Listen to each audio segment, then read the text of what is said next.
Screen पर अभी आप जिस फिश को देख रहे हैं, इसे जापानीज लोग कहते हैं मौत का दूध और ये अभी बहुत वायरल हुई है।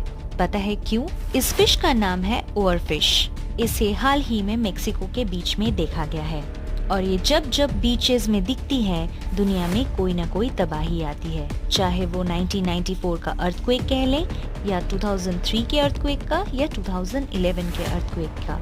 ये ओवरफिश बहुत ही रेयर देखी जाती है। ऐसा नॉर्मली इसलिए होता है क्योंकि ये मछली समुद्र के गहराई में रहती है। तो क्या बीच पर इसका अपीयरेंस फिर से कोई तबाही लाने वाला है? हमें कमेंट में बताएं।